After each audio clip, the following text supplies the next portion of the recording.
ఊహించండి, ఇక ఏ ధర్మం మీదైనా సరే ఇలాంటి అపవిత్రం ఒక చర్చి మీద జరిగిన, ఒక మస్జిద్ మీద జరిగిన దేశం అల్లకల్లోలం చేసేస్తారు, ప్రపంచం అంతా మాట్లాడతారు, గ్లోబల్ న్యూస్ అయిపోద్ది.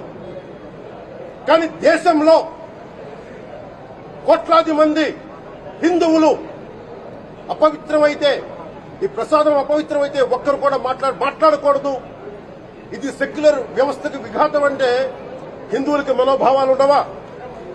ఇది ఒక్కరు నిందించట్లా, అసలు మీరు ప్రస్తావన చేయకూడదు, ఇది తప్పు, ఇది మాట్లాడకూడదంటే ఎట్లా? ఇదే వేరే మతానికి మీరు అన్వయిస్తారా? నేను అన్ని మతాలని సమానంగా గౌరవించేవాడిని, ఇస్లాంని గౌరవించేవాడిని, క్రిస్టియానిటీని గౌరవించేవాళ్ళం మేమందరం. సనాతన ధర్మం అని మొత్తుకుంటున్నాం. దేనికి సనాతన ధర్మం అంటే? సనాతన ధర్మం